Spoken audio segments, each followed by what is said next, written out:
Hi, welcome back to the Spamless Gamer. We're playing retro games in the order they came out in. Today we're playing Bubble Bobble for the NES, which came out in 1988. And the box art here, oh, we get a little... These are two hungry dynamites, and they've got bubble fighting fun down tight. You and your two brontosaurus buddies, Bub and Bob, are up to your brows in bubble troubles. You've got to battle battalions of bullies by blowing and busting billions of bubbles. It's a fast-paced bubble banquet, though over 100 screens of slap-happy suds. Got an appetite for fun? Then get blowing. I'll just leave that there. So they put all the back of the box stuff on the front of the box. We just got screenshots there. So Bubble Bobble was a big hit, huge hit, considered one of the greatest games of all time.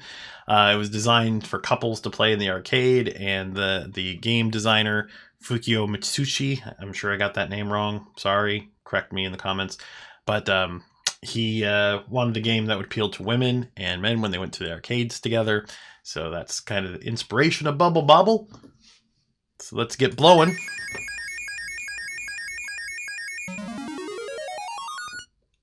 It's a Tato game. Now it is the beginning of a fantastic story. Let us make a journey to the cave of monsters. Good luck!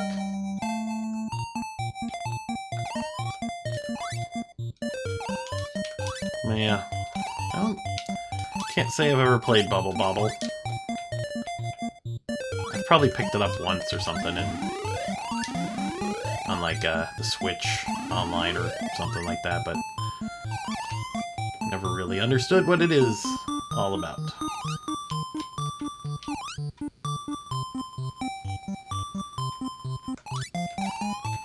Okay. Cheeseburger! Actually, more like a Big Mac. But... Oh no! Spinning.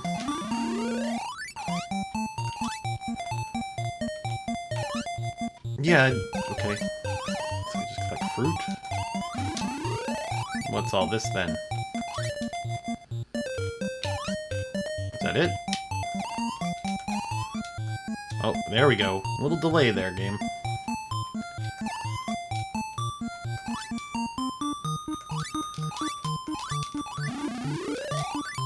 That was challenging. Let's get up here and get the crown. And whatever those are.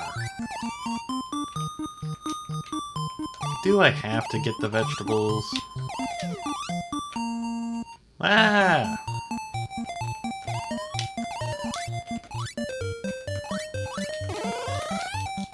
Yeah. Oh, a martini. Get the martini. Let's be a drunk dinosaur.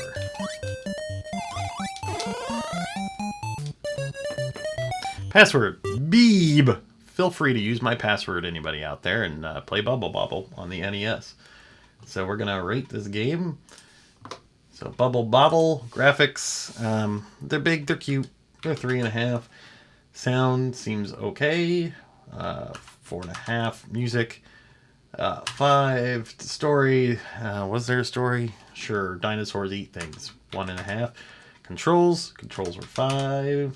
Funness, 3. Does it hold my attention? Not really. And overall, Bubble Bobble, we'll give it a 4. It's probably fun to play with 2 players. Anyway, that's it. Like, subscribe. See you next game. Hi, welcome back to the Spamless Gamer. We're playing NES games in the order they came out in. Today we're playing a game called Cobra Command. Not a G.I. Joe related game, unfortunately. But this game came out in 1988. And we just kind of have a helicopter and some guns and camouflage. And I don't know what that camouflage is for. Yellow and green. Where would that camouflage you at? Alien planet?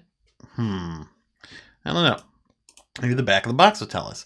Cobra Command. Take to the skies on a daring rescue mission.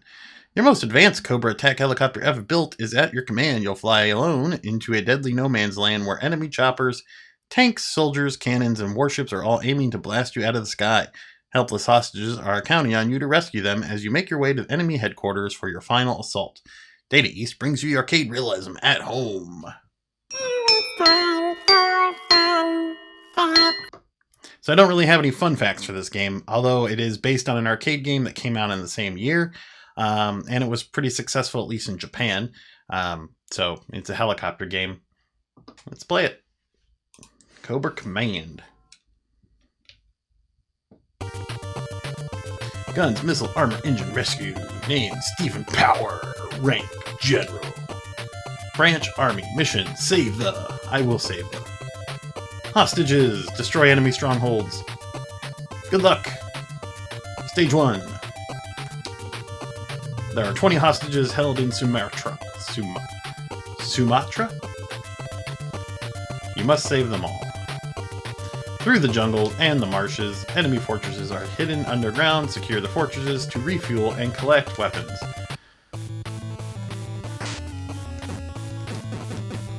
Oh, we're a helicopter.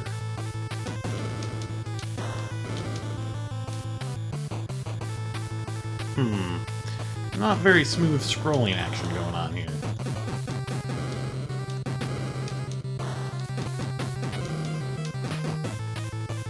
I'm a helicopter. Oh, you're gonna get me.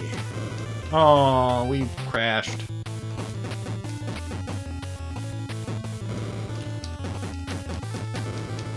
Boo. Chopper Command is a better game. Sorry, Cobra.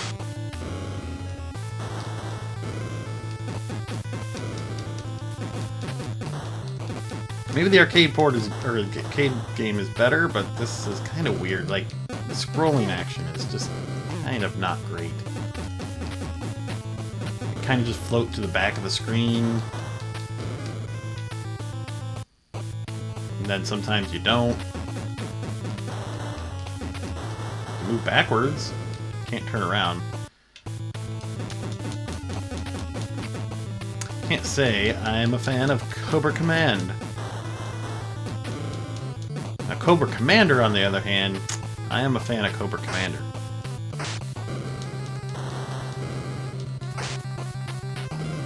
Yep. Game over. I don't want to continue. That was Cobra Command for the NES. Not a fan. Graphics are okay. I'll give them a 3. Sound is okay. Music, not a fan of that. Score, story, 1. Controls, 1.5. Funness, not very fun. At least for me. We'll give it a half. Does it hold my attention? Nope. Overall, Cobra Command is going to get a 1.5. That was Cobra Command. Please like, subscribe, and we'll see you next game. Hi, welcome back to the Spamless Gamer. Today we're playing Dr. Chaos for the NES. And just a quick channel update if you didn't see my Atari video today. Next week I'll be switching to weekly videos, just because YouTube penalizes short videos. And since I released so many of them, I've reached the point where I have more videos than subscribers, which kind of a weird thing. So yeah, I'm going to be switching to weekly videos. Still playing as many games as I do now, but just kind of condensed. Anyway, we are playing Dr. Chaos, which came out in 1988. And Dr. Chaos has kind of a neat box art. I'd like to see a better, higher resolution version of it than I have, but that's pretty cool. Dr. Chaos, Michael, must rescue his brother, Dr. Chaos. So his name is Michael Chaos, huh? From the weird results of a scientific experiment gone haywire. But the haunted house is filled with bloodthirsty creatures, as it is always, booby traps, and life force challenges. That's a new one. They try to prevent Michael from finding his special weapons and vials of secret strength. He needs to save Dr. Chaos and himself. 3 different screen patterns, a dangerous maze of corridors guarded by evil creatures and monsters, mysterious rooms that conceal both dangers and life-saving weapons, space warp to another time and place where death and destruction await. I don't want to. Thriller graphics. Thriller graphics. It's an interesting description for graphics. Graphic score pad to track life force, weapons found, and weapons in use. Okay, so it came with a piece of paper. Good for you, game. Memory capacity to save your score and restart the game from where you left off. Cool.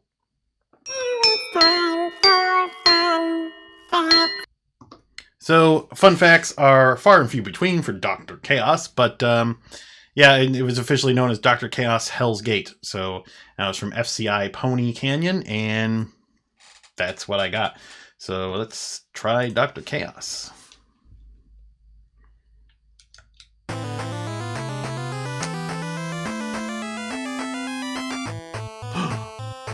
It's dripping blood on the house. New game.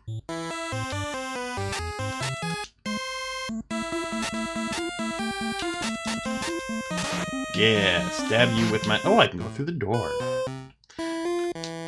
This reminds me a lot of the Goonies. Open sesame. Nothing there. I have a gun! No! Get the gun! How do I get the gun? I need it. Obviously. There's a gun there. There is something there. I can see it. I want it. Okay, that's just switching my weapons.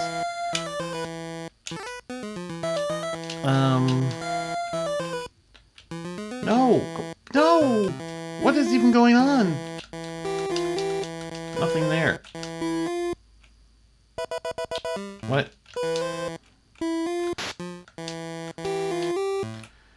Oh boy, the controls in this first person mode are not great. There's that gun again. I mean, there's two buttons, right, on the NES. Here's what we're gonna do. We're gonna push A, which says nothing there. We're gonna push B, which also says nothing there. Oh, you hold down B, you can change the menu on the... Oh. Oh. Okay, so you hold down B and you can change what the menu says over there. So, now how do you get out of there? What the heck is that? I don't know, but I ran away. Oh my god! Where's my gun?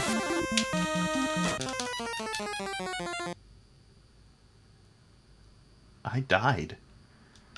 I died in a video game. Oh, I have to start all the way over again. Okay. Let's be better this time. Yeah, okay. So now we're gonna get the gun. And let's not wake that weird monster. Can we get out of here? I want to go home. Yeah, the movement is weird. Oh my god! This game is hard and scary. Okay. Dr. Chaos. Graphics. Reminds me of the Goonies. Not in a bad way, I guess. You know, 2.5. They're not great. Sound, 2.5. Music, 3.5. Story, I'll give them some props for the story. 3.5. Controls, yeah, especially the first person view things are not great. 2. Funness, maybe about a 2.5. Does it hold my attention? I wish it held my attention more because it's kind of scary and I'd like to see more of it, but it's really hard and controls aren't good. So give it a 3 there. And overall, we're going to give Dr. Chaos a 3. That's it. Like, subscribe. We'll see you next game. Hi, welcome back to the Spamless Gamer. We're playing NES games in the order they came out in. And quick update, I'll be switching to weekly videos starting next week. I'm still playing 7 games in the Atari and 7 games for the NES every week, just kind of doing them all kind of combined into short, less videos, but longer videos, because I broke YouTube. Cooper disagrees with this strategy, but we're going to see if it grows the channel a little more. But he's sleeping, so we'll just do it without his consent. All right, so let's take a look at the box art for Super Team Games. Challenge your friends in team competition. Compete in action-packed obstacle races. Power pad required. We don't have a power pad, so this is not going to be a long video. Here's a thrilling series of games that will challenge all your friends. I don't think my friends want to be challenged in this game. Get out your power pad. I don't have one. It's time for some serious fun in games. Well, it's not fun if it's serious. Welcome to Super Team Games. The fast-paced Nintendo Power Pad game will have your heart pounding as you go head-to-head against a friend or the system in an obstacle course events like the wall jump, log run, crab walk, and water cross.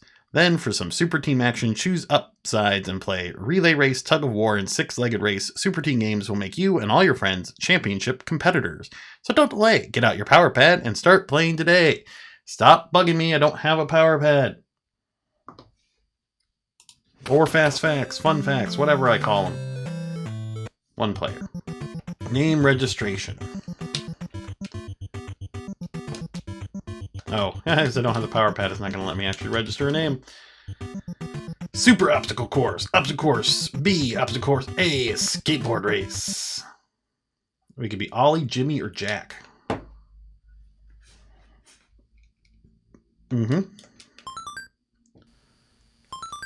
And we have seen everything we can see of this game, so that's it. Let's rate it. Okay, I wanted to see the crab walk and pretend I was a Starbucks barista. So graphics, they're cute, I guess. We'll give it a 3. Sound, we'll just give it a 3 just because. Music, we didn't really hear any, so I'm going to give it a 1.5. Story, 0. Controls, needs a power pad, and the power pad was notoriously not all that great, so I'll give it a 1. Funness, I'll give it a 1. I'm sure it's a hoot. Does it hold my attention? Nope. Overall, Super Team Games gets a 1.5. Why not? I don't know. I'm just making this up as I go along. Please like, subscribe. We'll see you next game.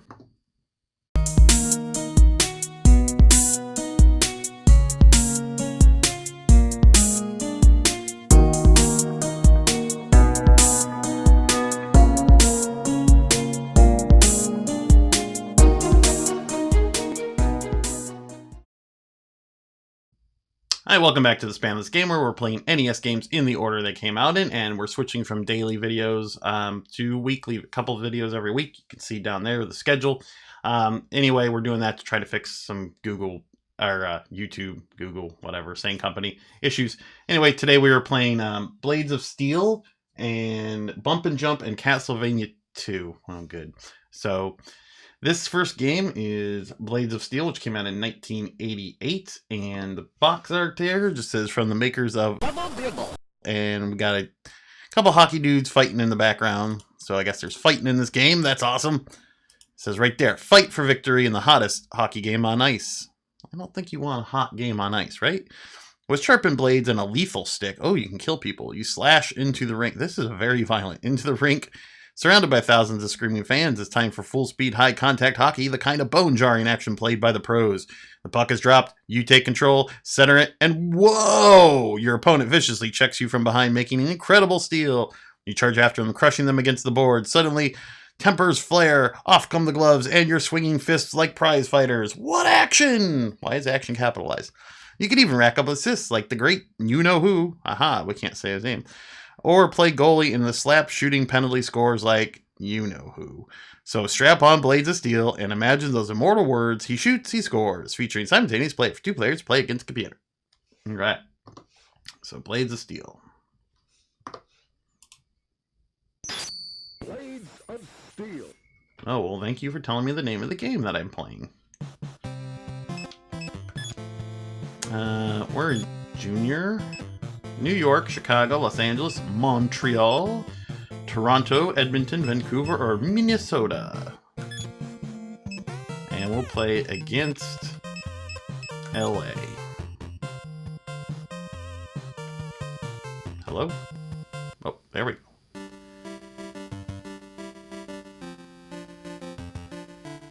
Ah, the traditional pre-hockey dance-off.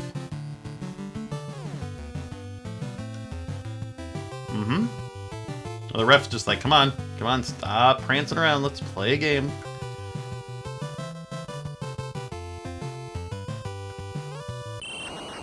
Yay, I don't know what side I'm on. Guessing the left. Face off. Face off. Nope, I'm the blue guys.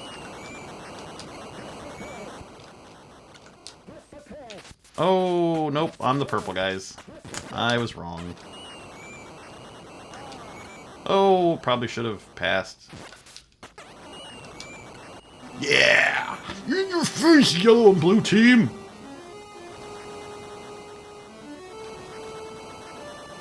Yeah. That's right, 1-0. Minnesota in your face. Where's my team? Okay, there we are. We got lost there. Face off.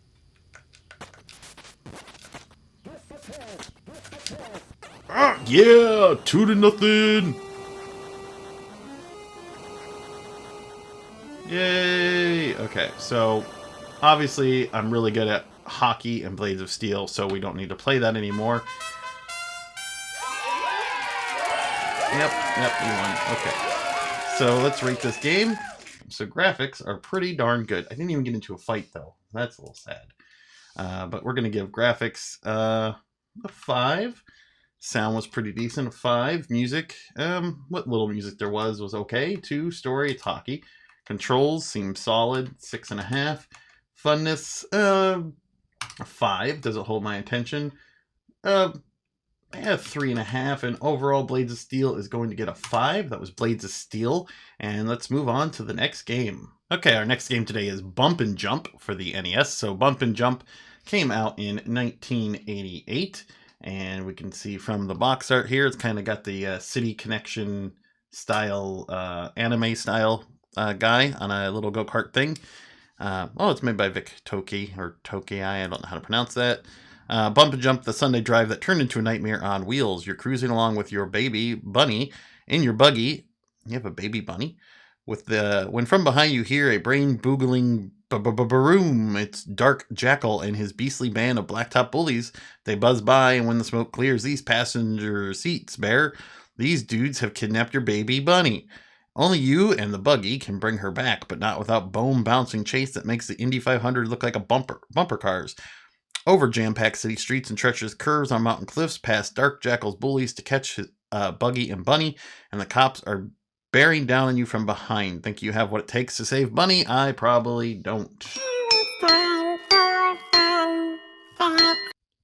So this game was originally, I think, an arcade game for Data East's Deco cassette system, and it was ported to everything under the sun: Atari 2600, Television, ColecoVision, Nintendo, and the Sharp X1.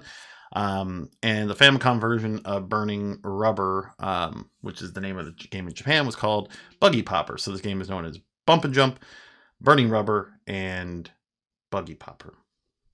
Okay, so Bump and Jump. Player start. I'm trying to. Help me! That must be my baby bunny.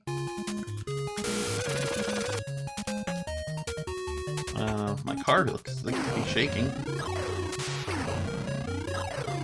So I do have a little bit of a history with Bump and Jump because I owned, as a child, the Atari 2600 version of this game.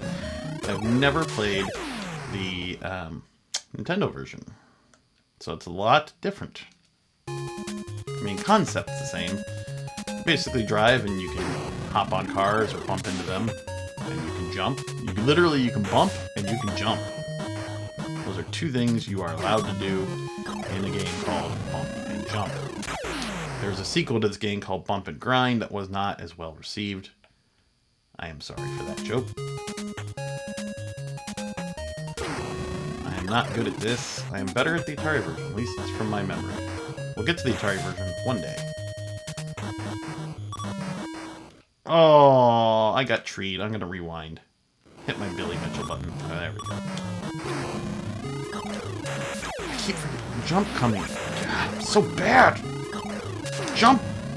There we go. I made it past that. So are these just random, like, people trying to drive? I'm just killing them. I'm an ass. What? Under repairs. Did I go to the future? I'm glad my tail lamp is okay. Gear okay. Steering wheel okay. Rear bumper okay. Shock absorber. Oh, is this going to go through every single part of a car? What is that? Engine good. Repair finished. Great. I'm glad my Hazaria or whatever it said was fixed. And they put more fluid in my turning signal. That's good. And we're dead.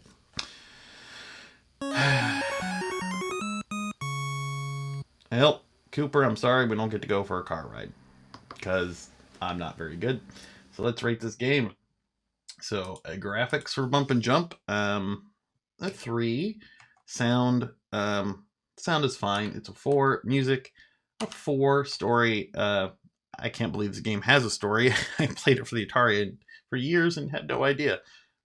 Story, it's a 2. Controls seem fine. Funness, maybe a 4. Does it hold my attention? A 3.5. Overall, Bump and Jump is going to get a 4.5. That was Bump and Jump for the NES. Let's move on to the next game. Okay, for our last game today, we're playing Castlevania 2 Simon's Quest, which is a game Angry Video Game Nerd covered, but it came out in 1988, and my title runs over my date. Yay, look at that. Box art. So front of the box has Simon Belmont, I assume, there with his whip, and Dracula in the back, who is looking at him very creepily. Castlevania was a cakewalk compared to this bloody curse. You thought you had the Prince of Darkness defanged and Simon Belmont? Well, think again, because according to a damsel in distress, evil Count Dracula has left a horrifying curse in his wake, and the only hope of ending the terror is to destroy his missing body parts, like you do. Talk about your frightening quest, searching a maze of mansions, graveyards, and dark, eerie forests, each guarded by man-eating werewolves, fire-throwing zombies, and other devilish demons.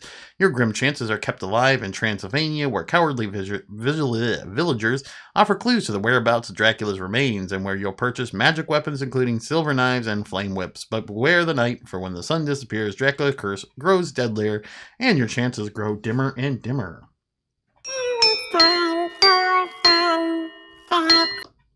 So here's a fun fact. This game's storyline, where you have to destroy different body parts to kill Dracula once and for all, was later adapted into a series of books and movies called Harry Potter. So let's play the game. This is the infamous Simon's Quest.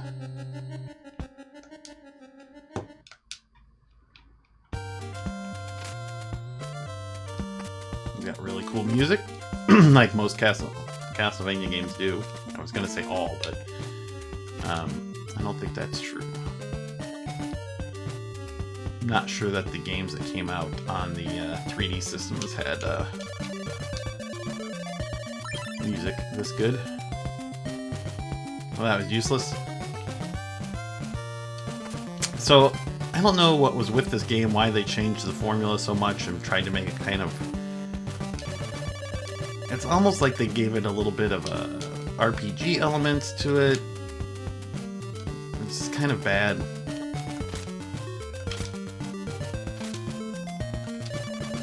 Want to buy holy water?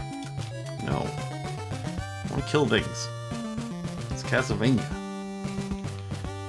So you can see with the Castlevania formula, though, after the first game, they did try to, like, change it up until, you know, they eventually landed on the Castlevania Metroidvania style games, but you can kind of see the path they took to get there. First game was very straightforward. Second game was an attempt at kind of doing that, you know, exploration-based game. It just kind of didn't really work that well. And then the third game had branching, you know, you could be different characters. So it wasn't really till Symphony Night that the modern Castlevania formula seemed to be born. Well, maybe Rondo of Blood. I don't know my whole Castlevania history that well, but...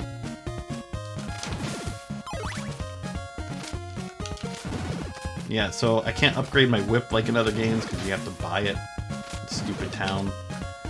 This game is also very cryptic with its clues and what you're supposed to do. It doesn't really have boss fights. Dracula's really easy at the end.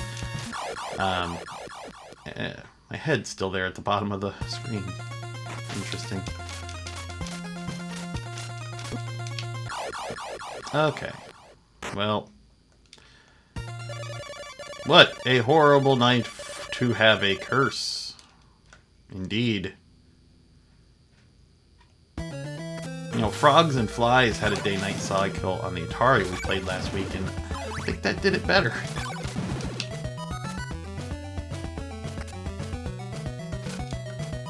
Yeah, music is awesome.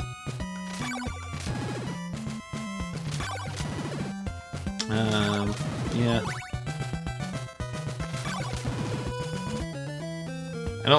I never really played too much of this, so I don't really know where I'm supposed to go, what I'm supposed to do. The game is cryptic. I remember renting this many times as a kid and never really figuring it out. I think I had a Nintendo Power that kind of helped.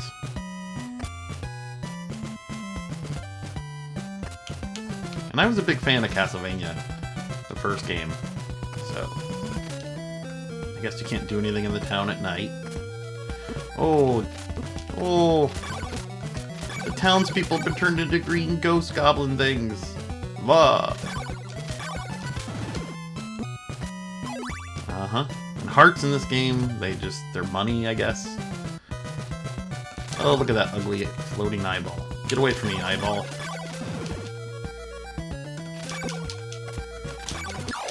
That's right. Just destroy me. Game over. Do I want to continue? No, I'm good. Thank you. So, Castlevania graphics. I don't remember what we gave the first Castlevania game graphics, but this one I'm going to give... I'll give a 5 to them. They're actually a 4. They're not quite as good as the first game.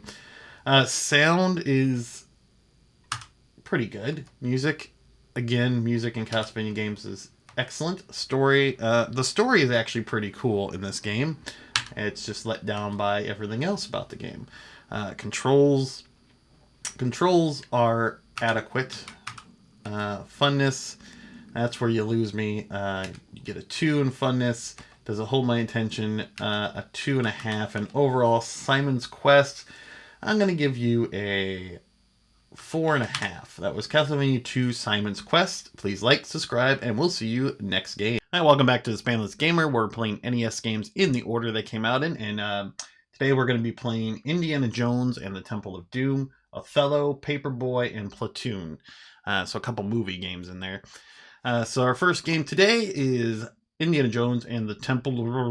Came out in 1988, and the box art is just Harrison Ford and I can't remember that actress's name who played Willie Scott, and Short Round, and we got Mola Ram there in the background.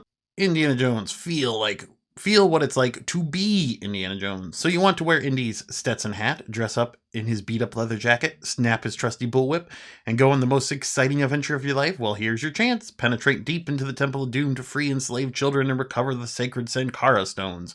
Fight your way through treacherous caverns, twisting tunnels, narrow ledges, and fiery chasms, and take on the thuggy guards, giant spiders, and dive-bombing bats. I don't remember the giant spiders dive-bombing bats in the movie. Ooh, what big birds! Those aren't big birds, sweetheart. They're giant vampire bats.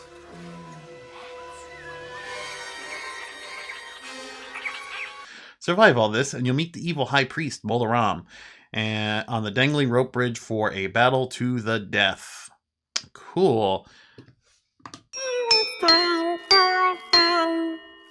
So there are 2 versions of this game, one published by Tengen and one by Mindscape. They're identical in every way, and apparently after a lawsuit, Tengen's unlicensed version, because they made unlicensed games on the Nintendo, was pulled from the shelves, so Mindscape version is the one most people have seen, at least the box art, but the software itself is identical. So let's play some Indiana Jones. Touch prize to collect, touch a kid. I don't want to touch a kid. I never meant to hurt you. I was a child. I was in love. It was wrong and you knew it. You knew what you were doing. The C prize, select sword to open the cage. Great.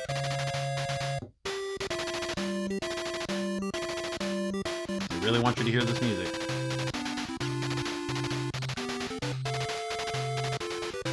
Yeah? Game? Hello? Apparently I have to hit select. Oh, get the sword. Oh, these controls are floaty. I don't like them. What? Yes, just jump into lava, idiot. I was a huge fan of Indiana Jones as a kid. Not a huge fan of this game ever.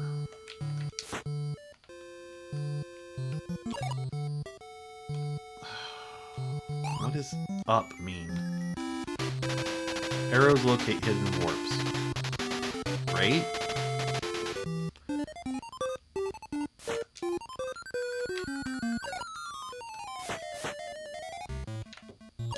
Uh-huh. Should I go in that door? Yeah, apparently I can.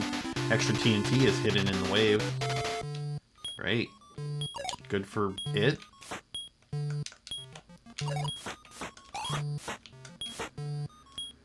Yeah, just like the movie. Yay. Thrilling adventures of Indiana Idiot. Goodbye. Graphics, a 3. Sound is okay. 4. Music, it's got the Indiana Jones theme, I'll give them that. Story, it's based on Temple of Doom, which a lot of people consider one of the worst Indiana Jones movies. We don't count the most recent one, because that doesn't exist. So story, we're going to give a 3.5.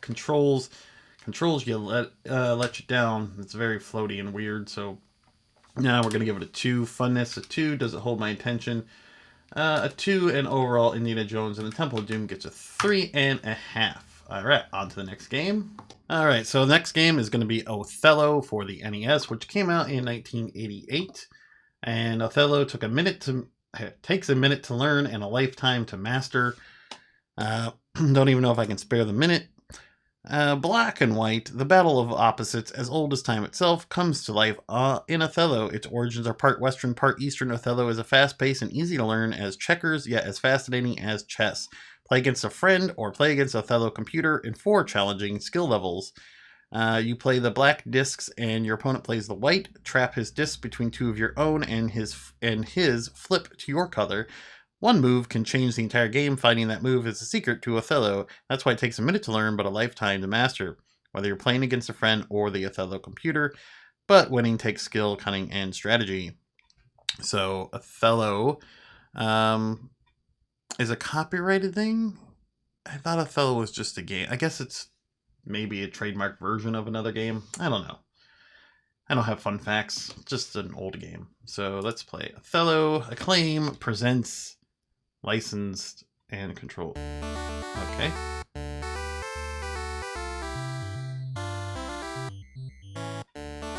Good for you, Othello.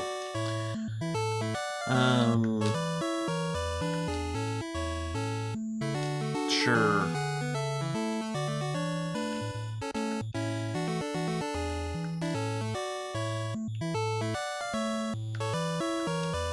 I have no idea. I just put it in. I guess I'm rot. Okay, so I'm black. Try again. Okay, computer is thinking. Computer is a jerk.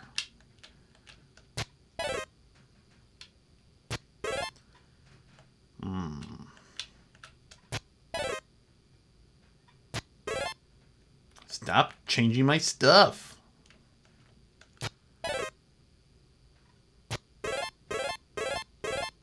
Whoa, you can do that? I had no idea. That's amazing. Aw. Boo. Not so good at this. Didn't know what I was doing. I'm gonna get beat at a game.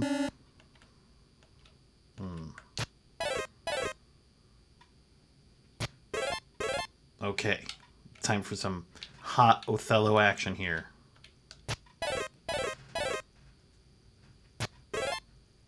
Yeah, well, you're a jerk.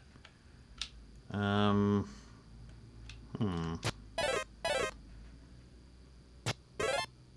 this is better than the Atari version that we played, which I never really understood how to play it. So, it's got that going for it, I guess.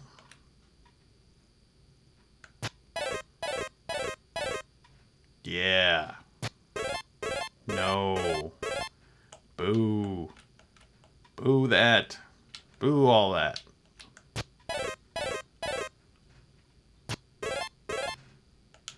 I don't like you, computer.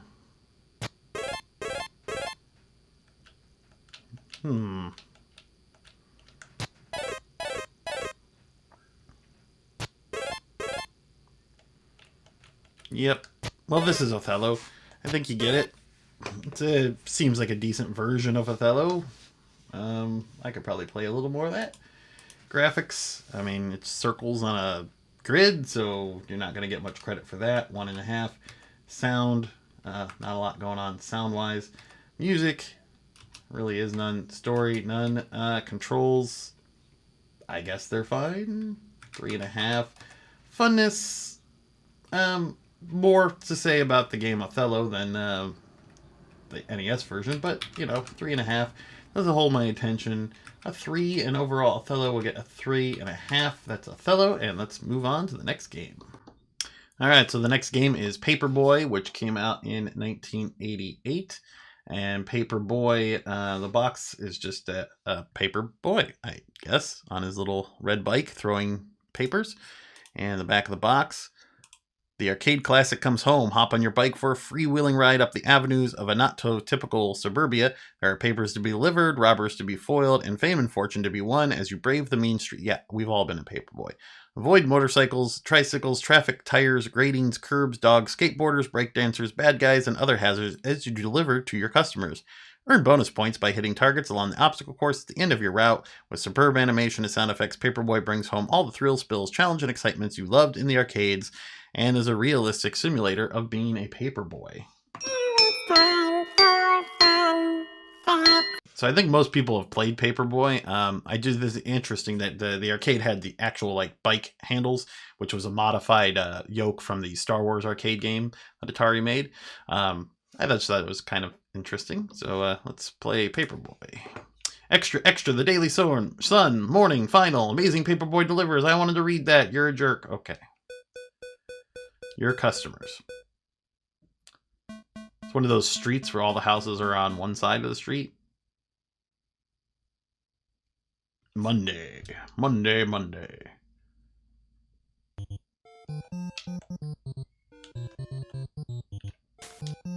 Yeah, have 2 papers. You're not my house.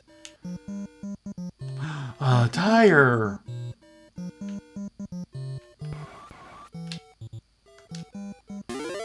Okay, I got points. Stupid lawnmower.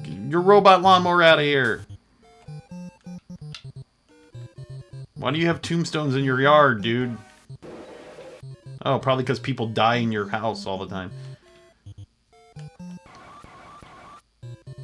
Let's ride in the street. These are not our customers. We care not for them. Get out of here, weird mime. Whatever you are. I broke your window. I'm so sorry. Yeah. Oh, breakdancer or guy trying to do something to himself. We won't talk about that. Okay, here's another mail. Let's try to get this one. What? I just gave you your paper. Why did you stab me? That's the serial killer's house. We don't talk about that house. No. Okay, so let's go and more papers. Yay. Stupid tricycle kid. Stop jacking it right there. I'm trying to move. Aww. Paperboy calls it quits. Yes, he does. So, graphics. It's a pretty decent port, I guess. We'll give it a 3.5. Sound, 2. Music, 1.5. Story, a 1. Controls are okay. It's not the same without the little bike handles. Funness, I'll give it a 2.5. Doesn't hold my attention. A 2. An overall Paperboy is going to get a 3.5. It was Paperboy. Let's go on to the next game. And our final game today is going to be Platoon for the NES, which came out in 1988. We can see that the box art here is just basically the cover of the movie, sort of. And then the back of the box, are you ready for the real thing? And here's some blurry text for you. In the jungle, everything is invisible, especially predators, including the enemy. Suddenly, a firefight explodes all around you. Where?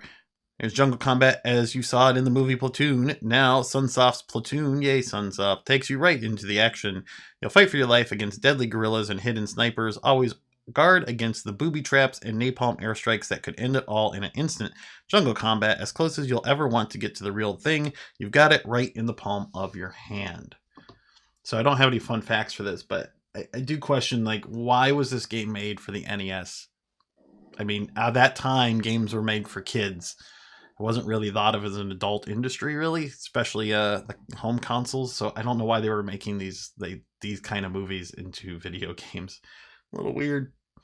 I don't remember any kid ever going, let's play Platoon, let's rent it and play it. It's a great game. Yeah, sure. Okay. Daddy, what's Vietnam? Entering the combat zone. Press fire to continue. I didn't even ask if that guy was an enemy. I just shot him. Okay, your history. Great. I mean, for all I know, these people are not bad people. Apparently I can move down. Uh-huh. Oh, if I hit up, I throw grenades. Hey, he just fell out of a tree. War is hell. I can't get around that tree, huh? Oh no, there's a tripwire. What will oh, I exploded your history. There's a thing in that bush. Oh, I can jump. How the heck did I do that? Wait, when I hit up last time, it threw a grenade. Hold on. Okay, I'm confused. Alright, so if you hold A, you throw a grenade. You must have just pushed the button and there's a delay between... Yeah, there's a big delay between pushing the button and him throwing the grenade, which is why I thought up was jump. Or, I mean, up was throw a grenade. Up is jump. Because that's what game makes good games, right? Your history. This game is dumb. Yeah, just keep dying there, Platoon guy. So, graphics. Graphics are okay. 4, sound... Sound 2.5, music a 1, story I mean 2, controls a 1, funness half of 1. Does it hold my attention? Nope. And overall, Platoon is going to get a 1.5. That was it. Like, subscribe, check me out on Patreon, and we'll see you next game. Now, welcome back to the Spamless Gamer. We're playing NES games in the order they came out in, and today we're playing Rampage, Robo Warrior, and Skate or Die. So our first game today is Rampage, which came out in 1988. And, you know, we got the monsters fighting and destroying buildings. That's the main plot of the game. Although they only showed 2 monsters. I remember the arcade version had a werewolf thing, I think. So Rampage, feeling frustrated, want to cut loose, then go on a rampage, become George the Ape or Lizzie the Lizard. Yeah, apparently they cut out one of the characters. Go from city to city, smashing buildings and punching helicopters. You can cause serious trouble from coast to coast, but it's getting so a monster can't have a good clean fun anymore. Gunfire, dynamite, poisonous food, rivers, even your fellow monsters may pound on you. So go ahead, stomp LA, trash New York. When was the last time you got to punch out a skyscraper anyway? I can't remember. So this is based on the arcade game that was real popular at the time, and obviously they cut one of the characters. But interestingly enough, if you forgot, they made a movie in 2018 based on this, and starring The Rock that nobody saw. So I didn't see it. Did you? Leave a comment if you did. So this is Rampage. We can be George, ever-growing concern over Megavitamin, or Lizzie, the radioactive lake changes women's scale. What? Radioactive lake changes women's scale. I don't know what any of that means. It'll be Lizzie. Day 1, San Jose.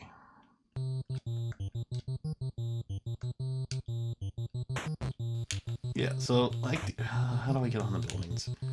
There we go. Oh, I got knocked off already. Yeah, eat that person. Eat that person.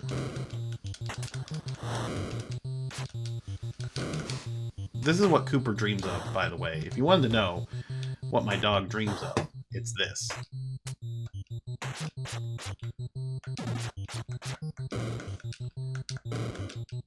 Yeah, we destroyed a building. Hooray! You know, maybe it's this port, but this game is not as fun as I remember it being.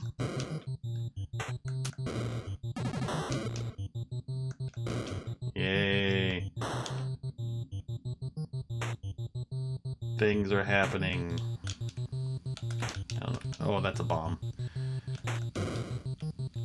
I destroyed your building, San Jose. What's up?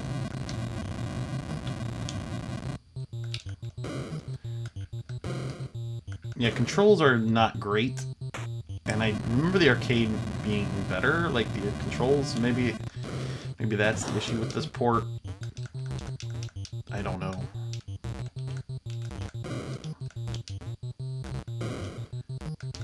But it's not great.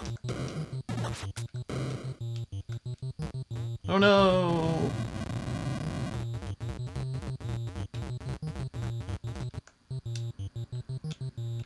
Yep. Day 2, 7 from... Okay. Well, that's Rampage on the NES. Graphics are decent. I'll give it a 3. Sound, sound is okay. 3. Music, a 2.5. Story, rampaging monsters destroying cities. What's not to like? 4. Controls, I think let it down. A 3. Funness, a 2. Probably with multiple players, I could see it being more fun. 2.5. Does it hold my attention? No, and I remember liking this game. Rampage is going to get a 3. That was it, and let's play the next game. Alright, so the next game we're playing is Robo Warrior, which came out in 1988, and we can see from the box art here, it's from Jailco, which I think this is the first Jailco game that wasn't a sports title that we've played. Robo Warrior, you're Zed. Hi. Half man, half cyborg. The one-man's battalion with a human heart and a computer brain. Can you blast your way alone through 27 battle zones to liberate the desperate people of the planet Aelite? Sure. From the evil invader Xur? Xur has seized the weather control station. It's bitter cold and the people have fled underground. He knows you've landed, no turning back. You must recover an arsenal of 12 different weapons and 6 powers hidden on Elite. Megatron bombs, life vests, hyper missiles, super boots, crossfire, super bombs, energy capsule, ice pods, power balls. Master each to save yourself from a continuing barrage of 20 deadly enemies. Wisps, wanes, tracers, stinkers, scrogs, and globula. Golem and Viripedes. They're mean, they're ugly, and they're after you. Flying, dive bombing, whirling, grabbing. Find the keys or you're locked in a battle zone forever. Find the hidden chalice and be saved from eternal doom. Hit the switch. This is war. And lots of little lists of things on the back of that box. Alright, so let's play Robo Warrior. He is a robot. He is a warrior. He is Robo Warrior. The planet has turned brown. Now it has turned red. This just in. The planet is changing colors. You get an opening cinematic. Nice little animated grass. Oh, look at the little birdie. That's cute. What? That's all we get? Let there be more. So now here I come to save the day. I am the Robo Warrior. My name is Zed.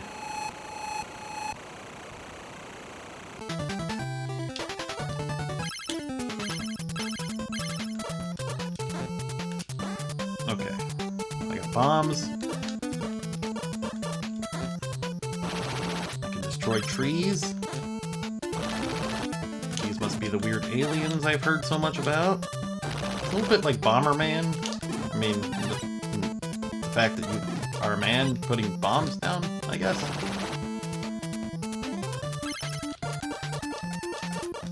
I don't know what you are, sir.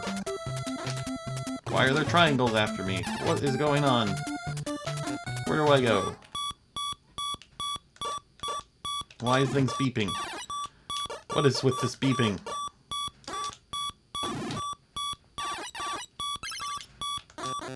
Oh no, I died. Zed's dead, baby. Zed's dead. Game over. Oh, that's sad. So Robo Warrior, its graphics, they're kind of cutesy, I guess. 3. and a half. Sound was okay. 4. Music was decent. 4.5 there.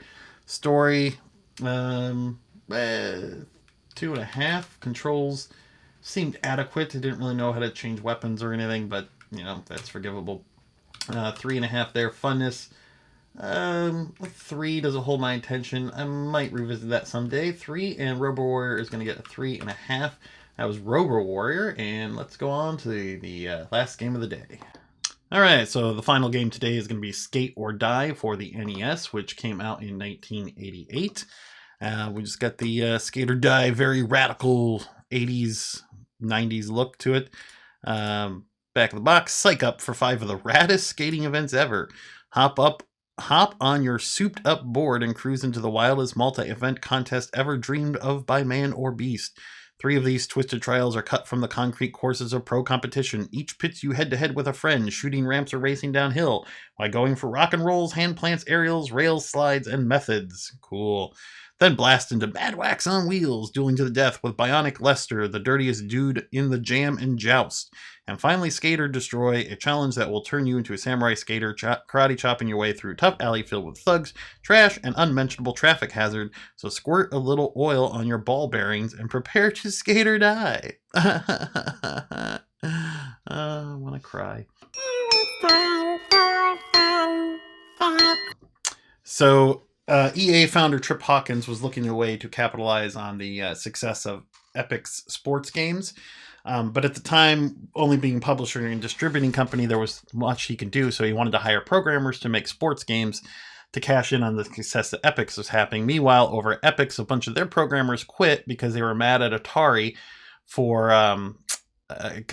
they were mad at Epic's because Epic's was giving Atari the rights to what became the Atari Lynx, I guess. So EA, Trip Hawkins ended up hiring a bunch of these people to work for him and make sports games, and this is the result, Skate or Die, which was published by Konami. So this is Skate or Die. Skate or Die!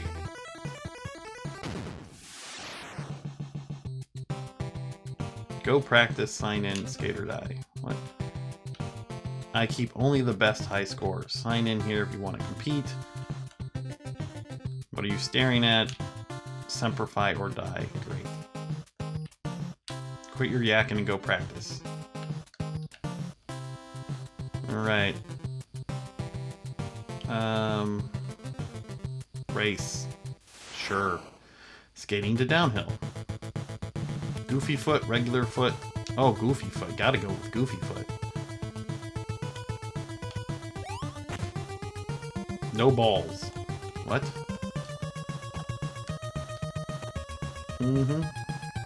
Chop time.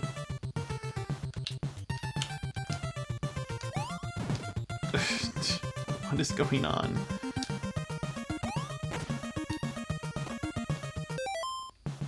Alright, let's try, how about we jam? Let's jam. Skating to jam. Goofy foot.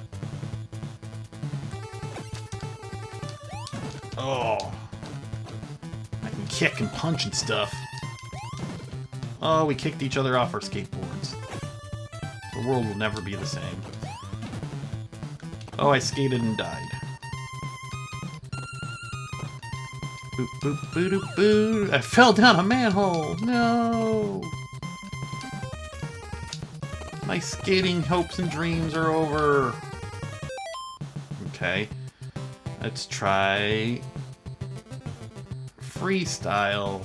I'm not very good at the controls here. I don't get to be Goofy Foot. Yep, okay, that's what that was for you. So joust. Skating to pool joust. Poser Pete, hey dude, give me a break. I'm just learning to joust. Aggro Eddie, no problem. I know my way around a pool. Do you know better? Know your stuff before you take me on. Or Lester, skate or die! No, Poser Pete.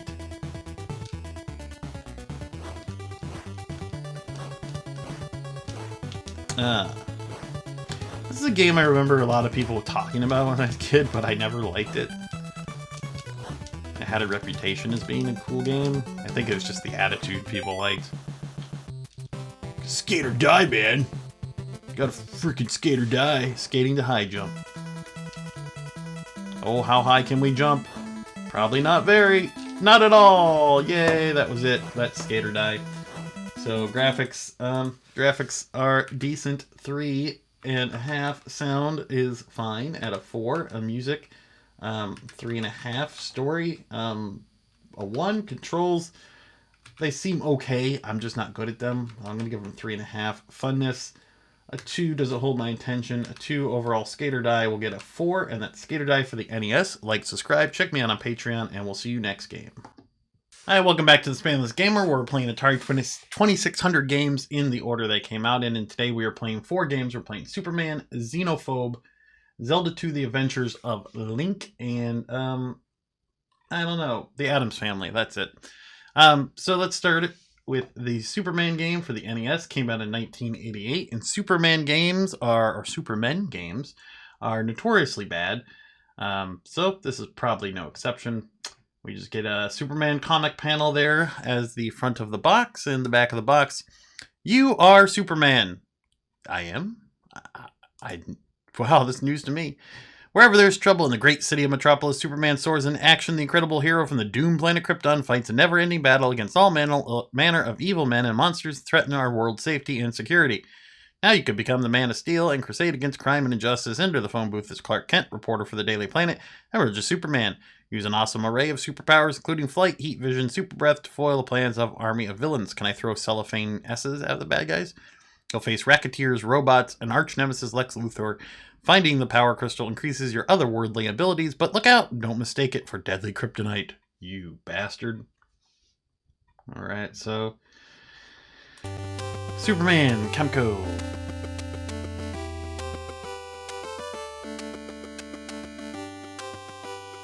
That is not the song I want to hear in my Superman game.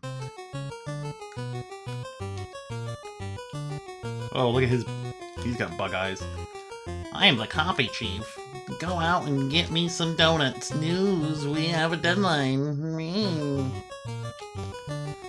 Hi, Lois. Clark, strange things are going on in the Metro Park. The exact place is on the map. Press select button for map. That checks out. I like the load time. Hi, Clark. Your favorite Cub reporter, Jimmy here. Same cheese. Click.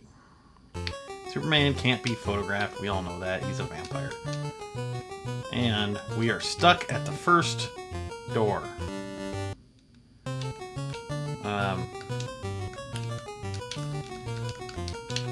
Oh, down to go in the door, because that's what every video game needs. You can't. I need to become Superman. I need a phone booth. Help me, Superman, help me find a phone booth. Maybe this game takes place now and there are no phone booths anymore, and you're just Clark Kent forever. A phone booth. A giant phone booth. Press down to enter. Yes! What? Oh, that's the map. Start. I don't want to have X-ray vision, super spin, heat vision.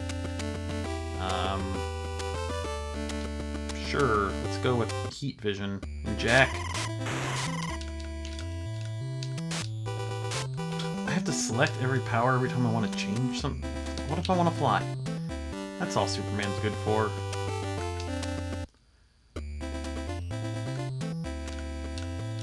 Whoa. Look at him go! He's a little super guy. And he's coming back down. What? Well, that was fun.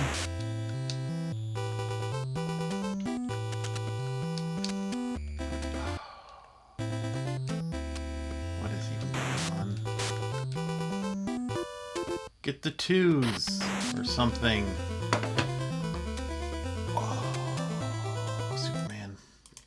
Graphics, 2, sound, a 2, music, a 1, story, a 1. Controls, a 1. Funness, a 0. Does it hold my attention? 0. Superman, you get a 1. That's Superman for the NES. Let's move on to the next game, shall we?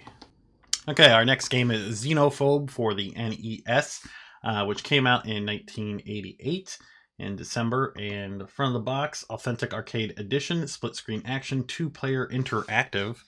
It's from Sunsoft, which doesn't bode well. Xenophobe, are you ready for slime time? Xenophobe, fear of anything alien. At first glance, you'll never guess there was a living thing aboard the deserted starbase, but inside it's alive and crawling, the most gruesome horde of alien life forms in the arcade galaxy. They lurk around every corner, they blend into every background, they multiply, they metamorphize, they jump from room to room and screen to screen, watch out, or you'll get slimed.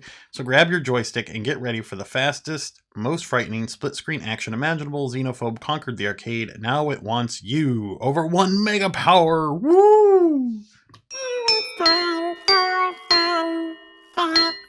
So rather than tell you a fun fact about Xenophobe, I'll tell you something. My friend Peter, when I was a kid, a little bit later in life, was at a flea market or a garage sale or something. He was selling some stuff, and I saw him there. I didn't know he was going to be there, and he was selling some old Nintendo games. And he told me I should buy Xenophobe from him because it was one of the best games he ever played on the NES. And I did. I listened to him. I bought it. I took it home, and I hated it. I did not like this game, and I thought Peter lied to me, and I've never forgiven him for that. So maybe I'll like it better this time. Maybe he was right. We'll see. Xenophobe. Okay. We could be Dr. Quack, Mr. Frog, or Dr. Zoidberg. Try to clear the base before it self-destructs. Even the ship looks like an alien.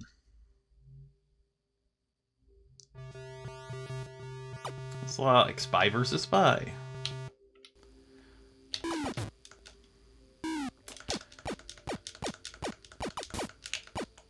Okay, Peter. Peter, I still don't like this game.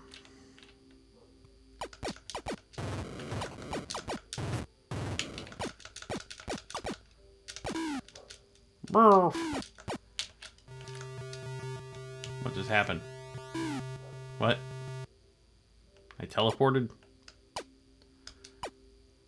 Well, that's all. Okay. I'm in another room, apparently.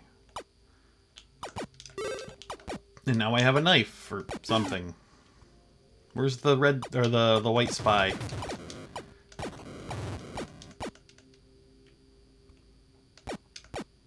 Yep, I like this about as much as I did when Peter sold it to me when we were kids. Graphics, 2.5, sound, a 1.5, music. I didn't really hear any. I guess there was a little at the very beginning. Story's fine. It's a ripoff of the movie Aliens. I'll give them 3.5, but they weren't original. Controls, I don't like them that well. Funness, a 1. Doesn't hold my attention, a 1. Overall, Xenophobe is going to get a 2.5. It's probably a little more fun with 2 players. Anyway, that's it. Let's move on to the next game. Okay, our next game is Zelda 2, The Adventures of Link, the sequel to the popular Zelda game. So this game came out in 1988, and it's got a really long title. Box art, The Adventures of Link. You could see part of the gold cartridge there peeking out. It was awesome. Another journey of ultimate challenge in the fantasy world of Hyrule. The Hyrule fantasy continues. The land of Hyrule is in chaos. As Link, you'll be sent on a treacherous journey to return 6 precious crystals to their origins in 6 stone statues. Only by defeating the guardians of the 6 palaces will you gain passage to the 7th palace, take on the ultimate challenge that awaits you, and wake the Princess Zelda from her sleeping spell. On your way, helpful villagers you encounter will offer clues and secret messages invaluable to your quest. As you guide Link through the levels of Hyrule close-ups and overviews, you will enhance your video vision. Are you up to the challenge? In the tradition of Legend of Zelda, The Adventure of Link is one of the most challenging video games we've ever created. To help you keep up with the action, Nintendo's exclusive extended playing power means Link is programmed to remember everything you find in your journey, so you'll never have to search empty-handed. Cool. So much like Castlevania 2, Zelda 2 was a big departure from the original game and all the games that came later. So I don't really know what the story is, why they decided to go this route with this game. I never liked Zelda 2. I'm sure it has its fans, but I'm not one of them. Also, I just had this weird thought. like, it's been so long since I finished the original Zelda. Is Zelda in the original Zelda game at the end of the game somewhere? I just don't remember Zelda having a presence in that game. I know she's in this one because she's asleep, but I don't know. So,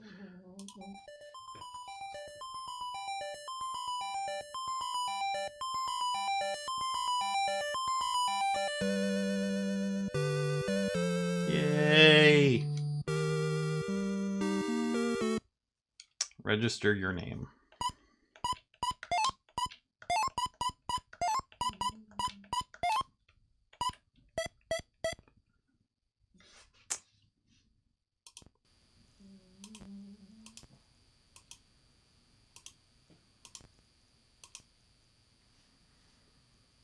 Okay. Register your name. Dork times 3. That's me.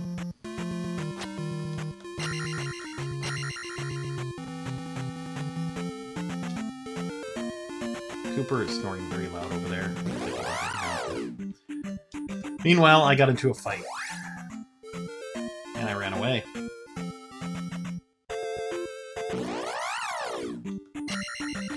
Yeah, I'm not a fan of this Zelda game. I don't know what that was all about.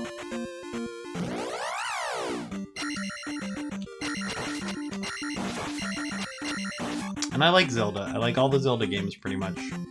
Not this one though. I remember renting it and being very disappointed with it. I never got very far and I hated it. Still not a fan of it.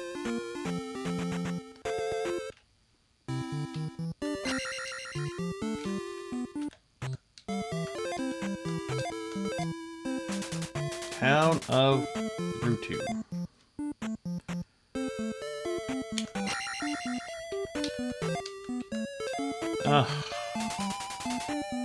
Hammer? Spectacle. Your mom. Oh, I just stabbed that lady in the back. She's stronger than Ganon. She's impervious. I am Error. Yes, you are.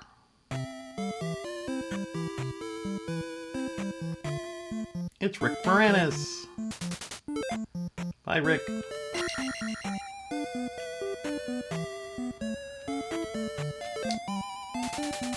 Hello. Goodbye. Hello. Use keys in pals. This game does nothing for me.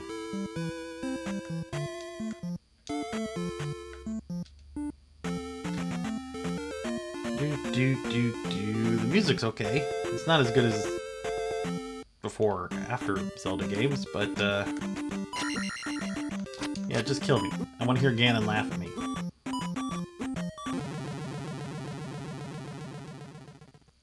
Dork times 2. Oh, I think I have to die 3 times. Well, let's die a bunch of times. I just like Ganon laughing, which I think it's the same laugh as Bald Bull on the Mike Tyson's Punch-Out, I think. If I remember right. I used to hear it a lot because I died a lot when I rented this game as a kid.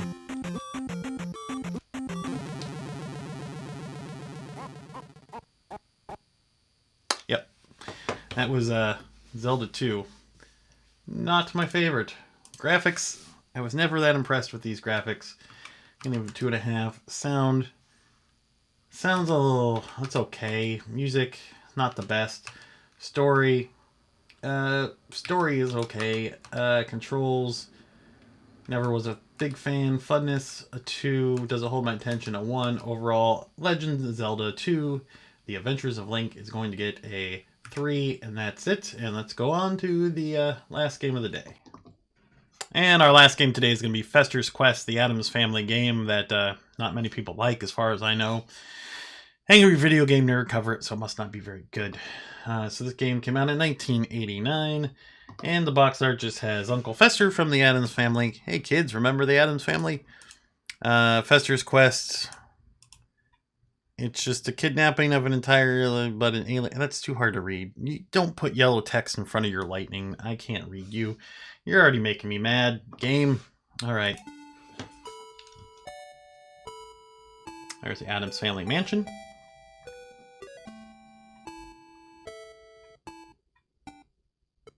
And there's Uncle Fester himself, kicking back. Close Encounters of the Third Kind UFO shows up, and apparently they're kidnapping people from the city back there. Oh, Uncle Fester looks surprised. Fester's Quest!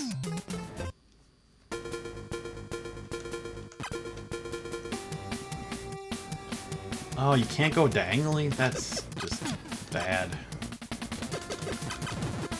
Jesus.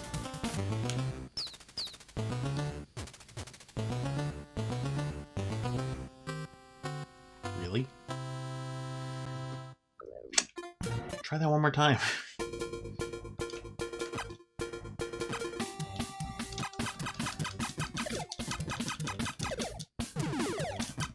I made it further.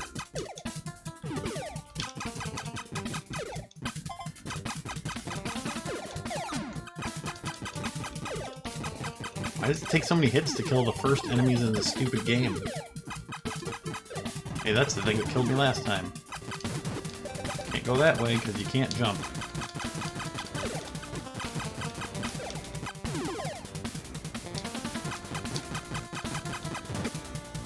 Sunsoft. I don't know why everyone gives LJN all the hate. Not like Sunsoft was making great games here. They also made a lot of licensed games, so you know what? You deserve some of the hate too, Sunsoft. Making me play this game. What did... Oh, goody. Now I'm moving slow. Hot dogs!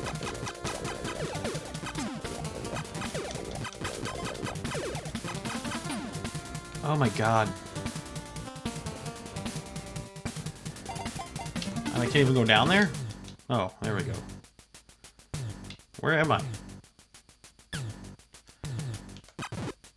This game's great.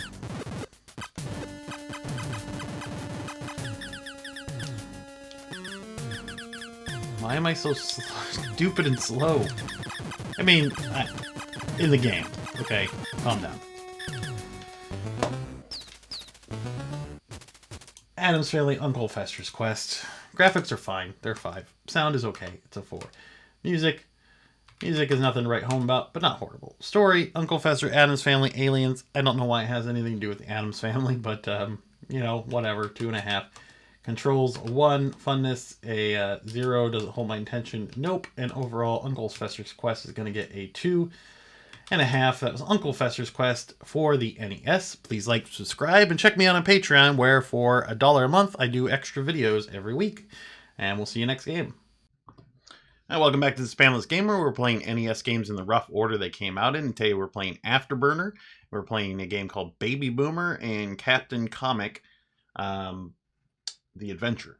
So our first game is Afterburner, which came out in 1989. And it's a Tengen game, which was Atari's name for games they put out on the NES to get around some of Nintendo's restrictions on how many games you could publish on their system. Own the skies, the F-14 Thundercat. It's the fastest, meanest set of wings ever to slice through the air, and you're flying it. That's not a good sign.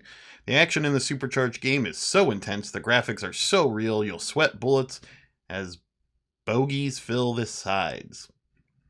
Sides? Surely that's sky. Oh, skies. Okay. Get vertigo from going vertical. The rush you feel is pulling heavy G's as you try to evade lightning-fast missiles and tracers. Feel your adrenaline pumping as your radar locks into multiple targets and sidewinders blow them out of the sky. When you need the speed, when you feel the need for speed, go supersonic with Afterburner. Clearly inspired by Pop Gun? Pop Gun. That's a new one. Okay, so let's get into the game. So fast facts for this, I forgot those. It was made by Sega, and there was a sit-down version in arcades that was pretty cool. So this is a port, apparently from Atari.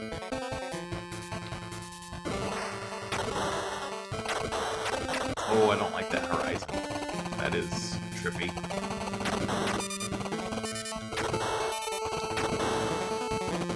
The arcade game was very fun.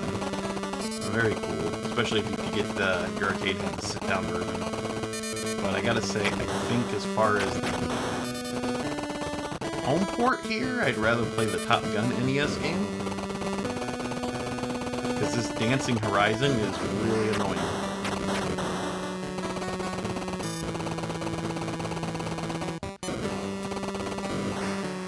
Yeah, it's kind of throwing me.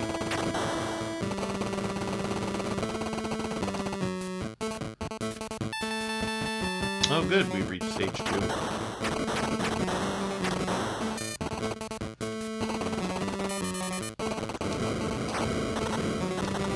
I'm dead.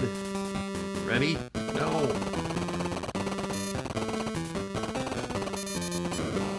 I'm upside down.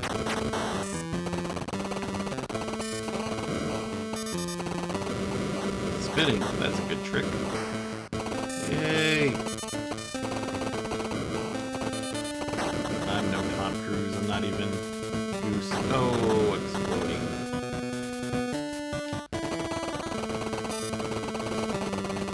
Yeah, this is I want to say this is a bad port, because it's an NES, what are you going to do, but it doesn't capture the funness that the arcade game had.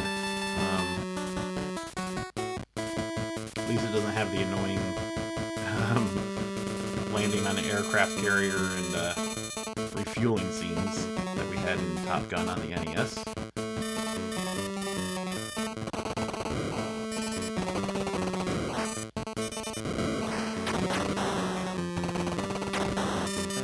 Yep. It's more of the same, just different backgrounds and stuff, so we're going to go ahead and rate it. So, Afterburner graphics aren't bad. They're not better than Top Gun, although I do like there is a ground. I don't like the way the horizon moves around.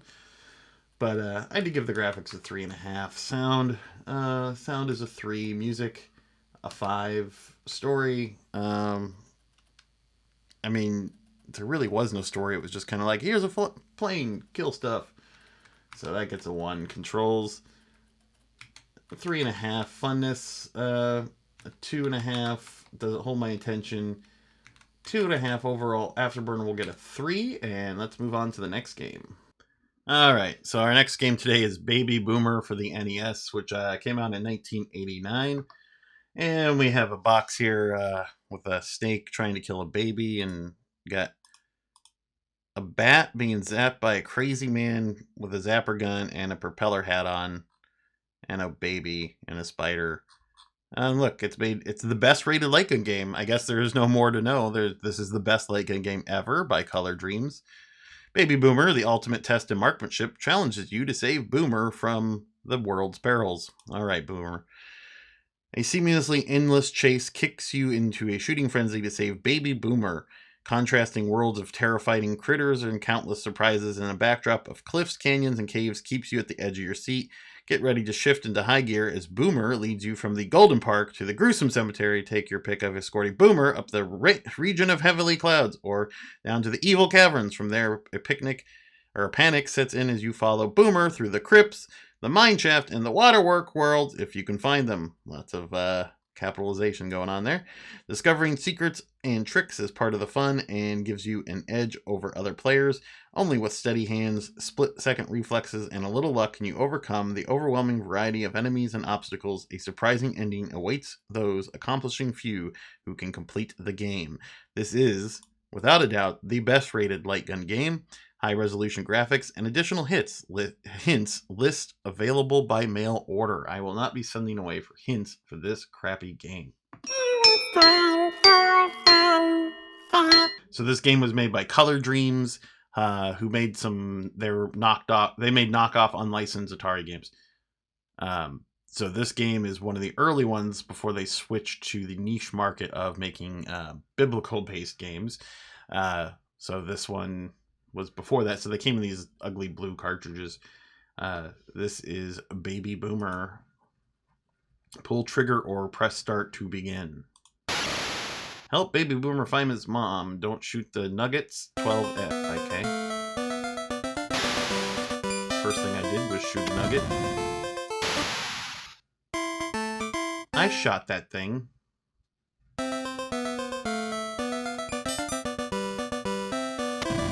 like...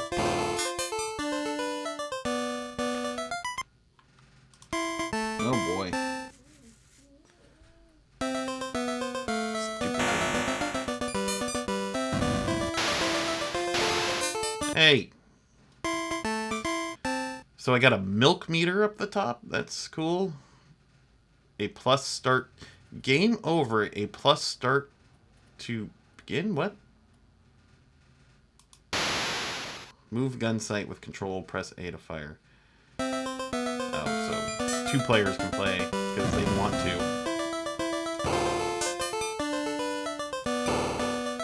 Show me 2 brothers or friends who were excited to play this game together.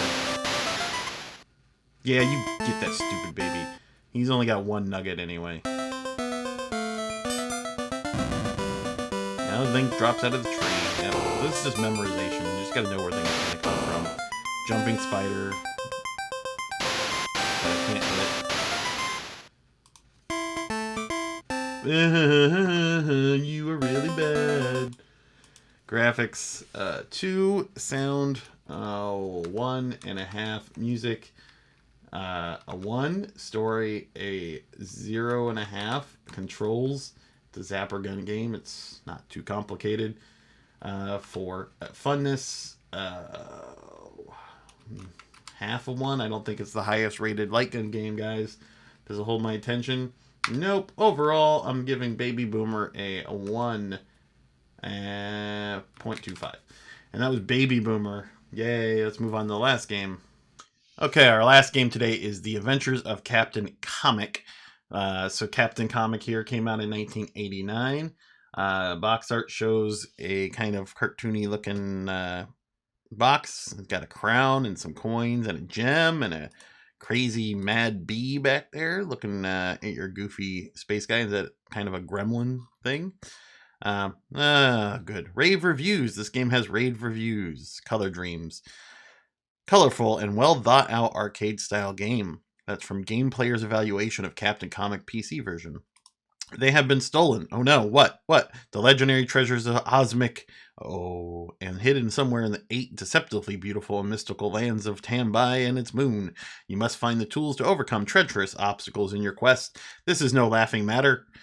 I'll stop laughing. Yet, you must be light-hearted and quite out of your mind to take on this job. Insane ravens, blood-sucking bats, spinning wraiths, and living electrical masses have been reported on a ruined planet still beautiful beyond belief. Only you, Captain Comic, armed with nothing but your sense of humor and easygoing character, can survive all that lies ahead. You can't lose your cool, and you must keep on your toes across the broken bridges of Lake Siri. I'm sorry. Ignore that. And the Tabian Moon, and the Rocky Forest, and the Cave of the Blind Toads, and the Killer Bee Shed. The Killer Bee Shed. Oh, don't laugh. And the Haunted Castle. You were destined to take on this adventure. The planet of Osmic waits to hear your victory laugh. But I'm not supposed to laugh. Clever combination of fantasy and puzzle solving. Once you try Captain Comic, you will be addicted. PC Resources Evaluation, Captain Comic's PC version. This is the one experience you really don't want to miss. From Computing Now! Cool.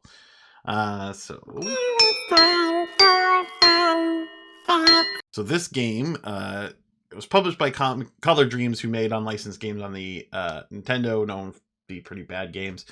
Later made a bunch of biblical games, but this particular game was made by Michael Denio, and it was an early shareware game that was trying to be like an arcade game, and it inspired later games like Commander King and stuff. So it's kind of inspired a lot of things, and you could say that if this didn't exist, that maybe Captain King wouldn't exist, which means maybe, the whole shareware thing, and we eventually got Doom out of, and Quake, and who knows what would have happened. So this game, not this version of this game, but this game actually has a kind of an important place in PC game history.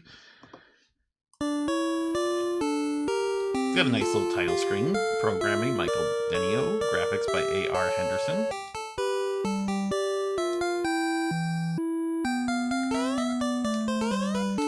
So it's almost unfair to judge this, because by the time the Nintendo came out, we kind of figured out what platformers were and controls and stuff. So, do I have a gun? Can I shoot? It looks like I can just jump. Oh, now I can shoot. Okay, I had to find a gun. ill-prepared for this mission on this feeling. Yeah, I mean, in comparison to, like, you know, other DOS games and NES games, not so great, but I suppose there was a time when this was pretty impressive with the scrolling action.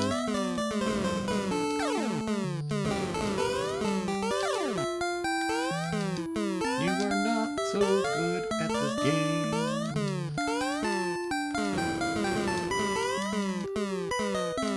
But yeah, you can kind of see the inspiration that, you know, Commander King came from this. Oh, a shield.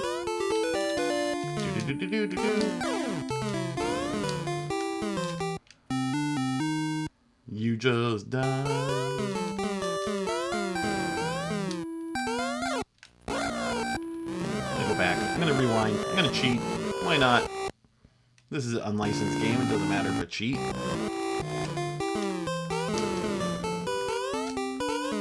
Why are birds in video games always the worst? And actually, if you look at them, they're not really attacking me. They're just kind of minding their own business. So maybe I'm the bad guy.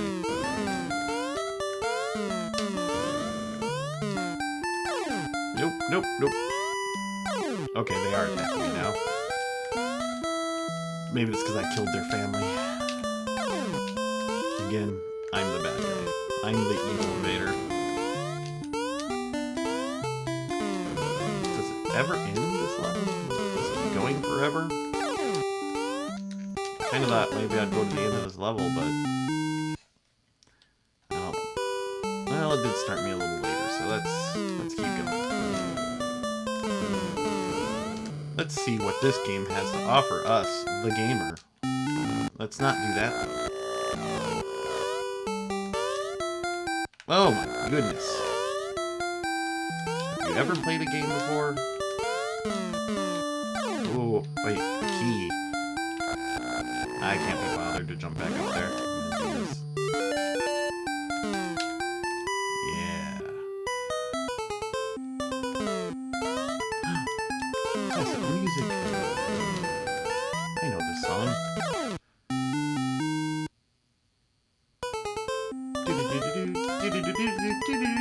This game was written for this. This song was written for this game. I never knew that.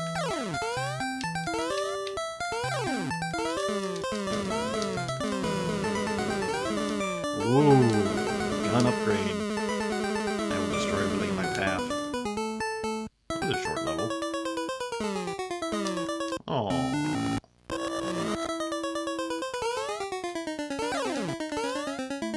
Flight of the Bumblebees on the Nintendo. That's funny.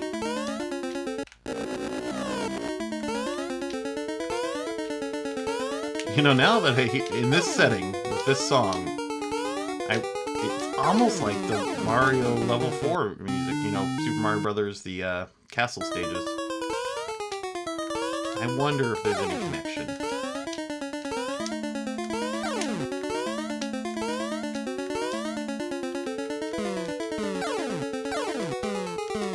I mean, this game originally came out in 1988 on PC DOS, so I don't think there's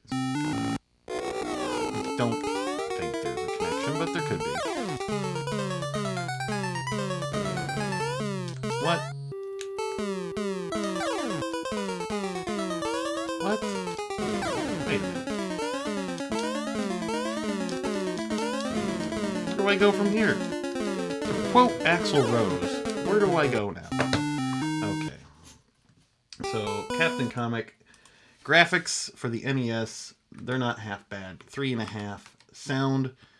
Sound is okay. A 3. Music, it's not original music, but it's decent. It serves its purpose. A story, they had an attempt at a story. 2.5. Controls aren't too bad. Funness, 3.5. Does it hold my attention? 3.5. Overall, Captain Comic The Adventure, which this might end up being the highest rated Color Dreams game we ever do. I'm going to give it a 4. And that's it. Like, subscribe, and we'll see you next game. Hi, welcome back to the Spamless Gamer. We're playing NES games in the order they came out in. I'm playing 4 games today. We're playing Road Runner. We're playing Rolling Thunder, Super Sprint, and the classic Tetris. So our first game is Roadrunner for the NES, came out in 1989. And the box art here just has a Wile E. Coyote and the Roadrunner beep beep. Back of the box. Ready, set, go beep beep. That's right, folks. The cartoon you know and love is ready to roll again, except this time you get to be the Roadrunner. Dream come true. The desert's plenty dangerous all by itself, falling boulders, oncoming trucks, landmines, cannonballs, as well as mazes, sand traps, and ravines, like most deserts. Throw in that crafty Wile E. Coyote, and you've got a one wild goose chase that's fun, fast, and exciting. He may not be too bright, but he is hungry, and he's got rockets, jet skates, pogo stick, and a helicopter. Better get cooking before you get cooked. So this game was developed by Atari for the arcades and originally was going to be a laser disc based game. The backgrounds were all going to be animated like in the cartoon, and there'd be cut screens when you died based on the cartoon. But they nixed that idea and ended up making just generic computer generated backgrounds. Nintendo and other systems. Apparently the prototype cabinet with the Laserdisc version was discovered eventually, and you can play it at a place called California Extreme. That's kind of neat. But this is not that. This is the NES version of the non-Laserdisc game. So let's see. Roadrunner.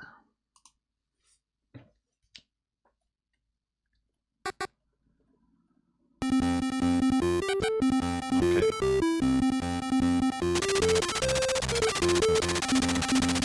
Oh no. Am I supposed to get the seed?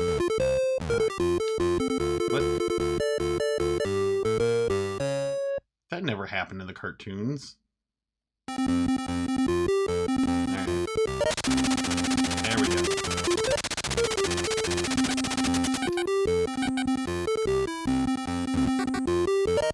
I need some blast processing for this game.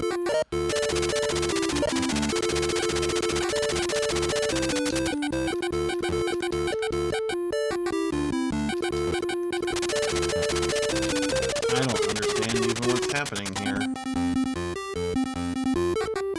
It's really hard to, like, hit the bird seed exactly right. And then I don't even know, like, I still seem slow.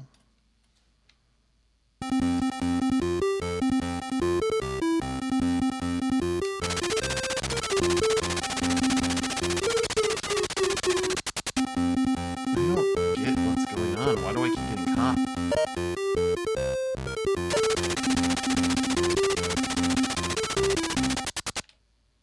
Missed 10 bird seeds. You got Wile E 2 times. What? That went away really fast.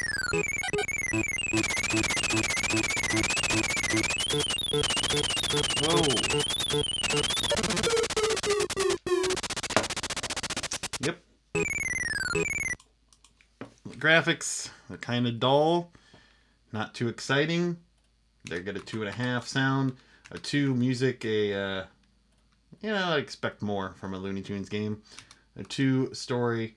I used to love Roadrunner cartoons, but there's no story here. 1 controls. Half. I can't really figure out what the heck's going on. Funness. Half doesn't hold my attention only because of the license. And overall, Roadrunner is going to get a 1. Let's move on to the next game. Okay, our next game today is Rolling Thunder for the NES, which came out in 1989, and the box art here has a kind of prototype Duke Nukem looking dude holding his dead, passed out girlfriend, I don't know, who's wearing a bodysuit, because of course she is. Back of the box. Cold Fury on a hot mission. Rolling Thunder, the name of the world's most powerful secret police force. You, its best agent. Your mission, smash a ruthless underground conspiracy to conquer the world. Conspiracy theory. But there's more. The enemy has captured beautiful agent Leah, and is even now torturing her. You, and only you alone, can save her. You can't hold out forever, so you better move fast. Armed with a handgun, you run and jump through treacherous passageways, blowing away enemy thugs. You can enter marked doors to collect bullets or special weapons like machine guns. The deeper you go, the more deadly the enemy becomes. This time, it's not just an action-packed game that tests your reflexes to the max. This time, it is personal. It's very personal to me. Rolling Thunder. Look at those guys doing their work. Are they programming the game we're about to play? Are they aliens? Why are they wearing hoods? What's on their face? I have so many questions. New game. The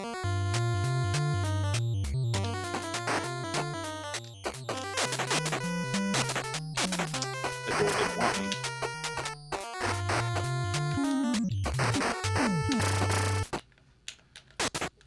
Look at the animation. He'll look up. Ah! Bullet. So handy of them to label their doors. What?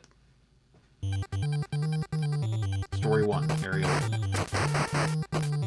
Apparently you can only take 2 shots. 2 hits before you're dead. In rolling.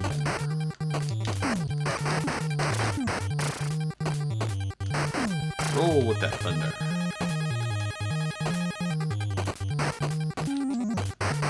Oh no, I've been hit once.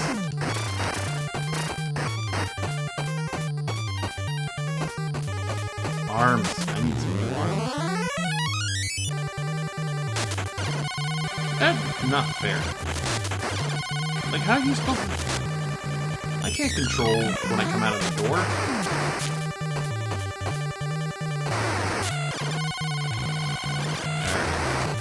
Lots of cheating going on here. Ugh. Oh, he has a super jump. Ugh. Yeah.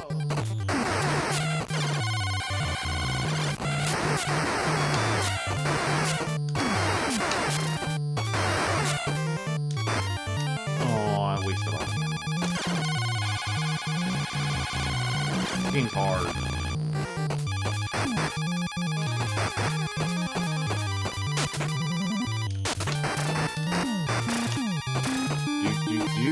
Okay, so we are obviously a James Bond wannabe.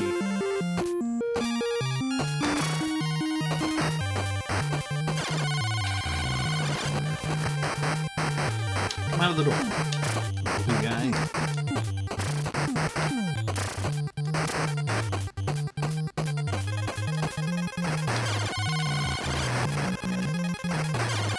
Nope.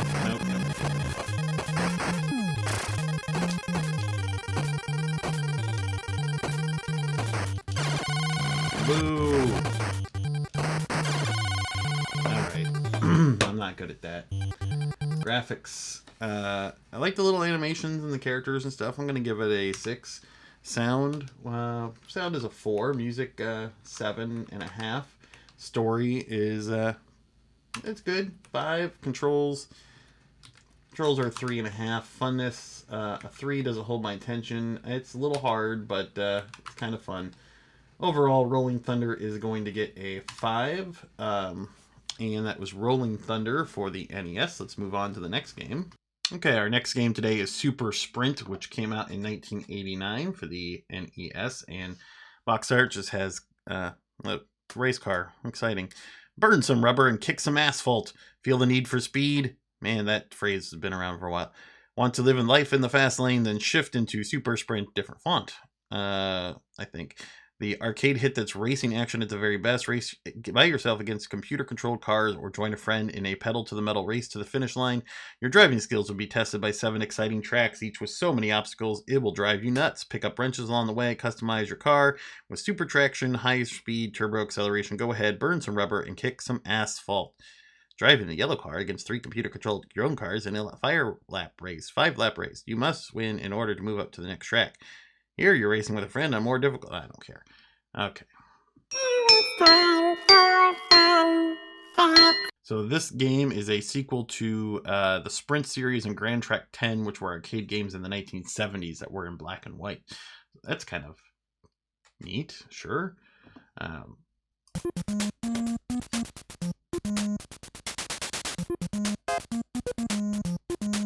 Super Sprint. With another title within a title. It's Titleception.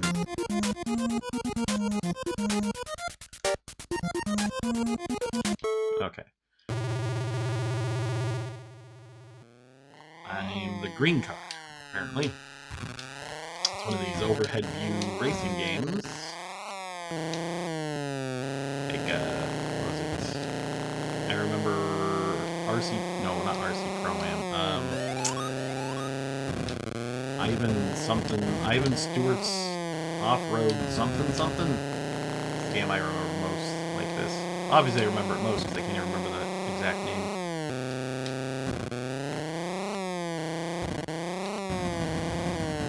With this odd genre of racing games.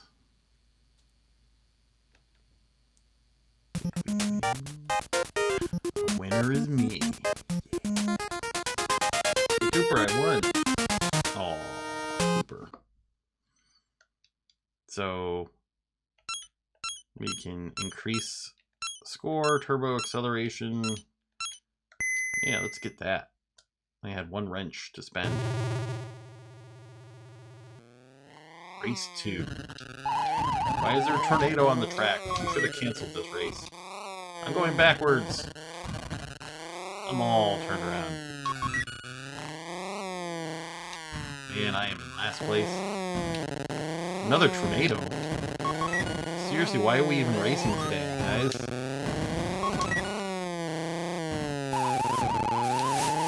think there's some health and safety board that would have canceled this race. Apparently we're just lots of tornadoes.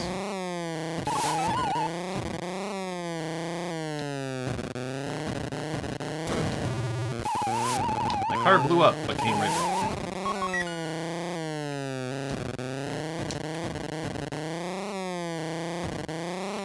Okay. No.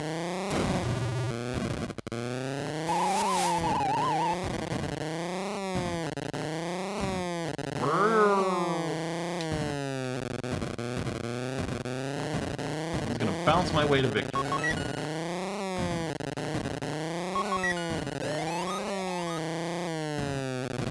Man, I'm not good at this, and I still took the checkered flag. That means that even though I think I'm not very good at this, I must be the best player of the game ever. Thank you. So let's rate this game. Graphics, for an NES game, not too impressed. 3 sound, 3.5 music, 2 story, 1 controls. I mean, it takes some getting used to the overhead racing games, but the controls are fine. 4.5 funness. A 4 doesn't hold my attention. A 3 overall super sprint is going to get a 3.5.